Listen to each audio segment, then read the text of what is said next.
Welcome back to the GSMC College Football Podcast, presented to you by the GSMC Podcast Network. Just talked about Bill Belichick, what's going on in Chapel Hill. I don't really know. But we're going to talk a little bit about Texas next and their roster. Before I do that, though, I just want to remind everyone that this show is all about you. We love hearing your comments, questions, insights, opinions, hot takes, whatever you got. Anything sports related, we want to hear it. We want to make this show as exciting, as interactive as possible. One easy way to send in a message and ensure it gets read on the air is to use the Super Chat feature. To do that, you can go ahead and click the $sign in the bottom of the chat box to type in your comment, question, hot take, whatever you got there, and send it in. And this guarantees that your message gets on the air and gets read on live. Also, just a great way to support our channel, support what we're doing here at GSMC. We can't do what we do without your ongoing support. We're so grateful to have all y'all as a part of our community here. So, Texas, obviously, college football playoff contender. Their roster reportedly can cost up to $40 million this year for their football team, just for this year. Houston Chronicle report came out from columnist Kirk Bohls, who Kirk Bohls has covered the Longhorns for over 50 years. Obviously, guy that knows what he's talking about when it comes to Texas football. He said in this report, one high-end estimate of what it could potentially cost could be $40 million for this 2025 Texas Longhorns football team. Right now, he said that the team's budget for roster right now currently sits somewhere between $35 and $40 million, including the revenue that the school will be able to share as a result of the House settlement. Obviously, so the Athletic reached out to multiple Texas officials about this, trying to confirm it. Obviously, they all declined to comment. We knew that was going to happen. Nobody's going to actually say. But if you look at this number, it is much larger than anything we've seen before. So people complained last year when Ohio State reportedly their roster costs around $20 million. Ross Bjork told the Columbus Dispatch that we do know for a fact that Ohio State cost right around 20. I think it was around 21. But we know that that was the number. And we also know, obviously from last year, people complained about that the entire season, right? This is one of the big arguments against Ohio State's national championship was the fact that their roster cost around $20 million. Well, Texas is going to blow that out of the water this year, reportedly.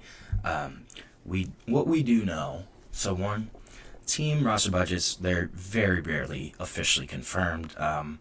Schools obviously can't directly share revenue right now until the House settlement is approved. But obviously some schools, some collectives are a little more forthcoming. We know Ross Bjork said that the Ohio State roster last year cost around $20 million. Walker Jones, who is the executive director of the Grove Collective at Ole Miss, he said that last fall the collective spent more than $10 million on NIL deals just for football. We also know Texas Athletics has a bunch of money. Longhorns, they consistently rank near the top of college athletics in terms of annual revenue. In this past year, in 2024, Texas pulled in $331.9 million in athletic revenue. Number one in the country, according to the Knight Newhouse College Athletics Database, 2023. Texas was second in revenue behind Ohio State with a mere $239 million earned for that fiscal year. And we also know Texas has been at the forefront of NIL deals since the NCAA allowed them in 2021. In December of that year, the Longhorns program, they made a bunch of waves when they started an initiative called the Pancake Factory that promised $50,000 annually to Texas offensive linemen in exchange for promoting some charities around the Austin area. And this was a big deal at the time, right? People were like, whoa, 50 grand for a lineman. Like, it was a really big deal. And now, looking back, that number seems really small. Really small. Power 4 teams may need up to like 5-10 times that amount to obtain a starting offensive lineman for a season. It seems like the going rate's right around $500,000. And then they also had they had 5 collectives at Texas. And eventually they all joined together and became one collective called the Texas One Fund. Last year, in 2023, the Texas One Fund spent more than $11 million paying Longhorn athletes. I would have to venture that number is probably a lot larger right now. Then we also know that industry insiders don't think that this kind of budget is outside of the question. There was a survey in February of 13 coaches and personal staffers just on the transfer portal, on player compensation, contained a variety of questions about what it would take to build a championship roster.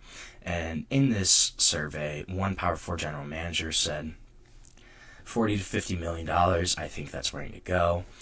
Nearly everybody surveyed on yesterday, from The Athletic, they all said that this $35 to $40 million budget is realistic for Texas. And they also suggested there's only a handful of schools that have the resources to do this. You look at Texas, Ohio State, Alabama, some other big-time programs like that. And another GM said that Texas is basically paying their backups like starters right now just because they have the money. We also know that the pending revenue sharing is going to boost spending power. Texas spent 8 figures to compensate athletes in 2023 through their fund. I would venture a guess that number went up last year in the 2024, and these budgets are going to keep going up. You add in the $20 million to the athletic compensation pool from the House settlement, and then getting above $30 million, it really doesn't seem that untenable for programs like this. It's the going rate for players, too, is really expensive right now. Power 4 starting quarterback, you're starting at $1 million minimum, right? These guys are going to make 7 figures, just depends on how high. As on the high end, you look at Carson Beck, Darian Mensah got $4 million this year. I think if Quinn Ewers transferred, he would have gotten even more. And it's just going to keep going up. Think about if Arch Manning transferred. It's going to keep going up. And then premium positions, defensive line, cornerback, wide receiver, tight end, they can all clear upwards of $500,000. Some hover right around $1 million too, especially in the winter portal. But look at what Texas did in the spring portal too. They added Emmett Mosley, added Jack Endries, added Murad Watson, Levon Johnson, defensive linemen that were starters. Murad Watson, especially at Syracuse, was a stud. How much do all those players cost right now? I'd say at least $500,000 minimum, probably. And then you also look at the spring of, I think a lot of it is probably the cost to retain a lot of their players. Colin Simmons, Trey Moore, just those 2 guys on the edge. Oh, then you have a superstar linebacker in Anthony Hill Jr. You had to pay him to keep him. Michael Taaffe at safety, got to pay him. Ryan Wingo, probably got to pay him a raise. Trey Wisner, I bet he got one.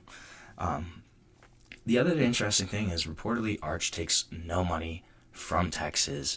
Him and his family negotiate separate NIL deals, which I think is interesting. I honestly do believe that. I'm not sure how truthful that is, but I would think that makes a lot of sense, just knowing kind of Arch and the Manning family. I'm not super surprised that they kind of negotiate their own NIL deals. And I have no clue how much Arch is making this season. It's got to be crazy, if I had to guess. But there's a couple things that we don't know. We don't know the exact math to kind of get to that $35 million, $40 million budget. How does that kind of actually break down player by player, by collective? What's kind of the actual financial breakdown there? We don't really know. And then we also don't know what the actual finalized revenue cap will be. Obviously, the $20.5 million that's the often reported number, but it very well could be a couple $1,000,000 more. That's simply an estimate. We don't know what the actual number will be. And then if this gets approved, it'll start July 1. So that's right. That's pretty close. And then we also don't know whether Texas is alone in pushing for this $40 million. I think if they're spending at this level, other programs certainly are as well, just to keep up and keep pace. Nobody, especially these blue bloods, nobody wants to be left behind, and the monies just keep going up. The big time programs, they're not blinking, they're ponying up their cash, and they're saying, let's go, let's try to compete. But Texas, $40 million. If they don't at least make the playoffs, there is something seriously wrong with Texas, with how much this roster costs. That would be a massive disappointment.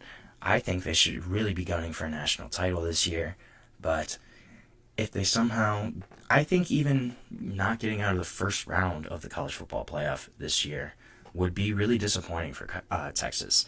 So we're going to see what happens, though.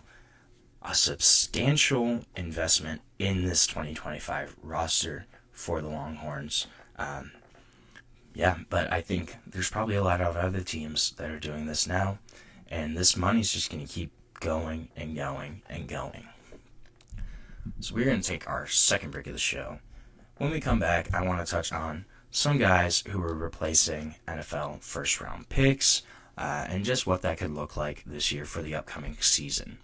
We will be back on the GSMC College Football Podcast.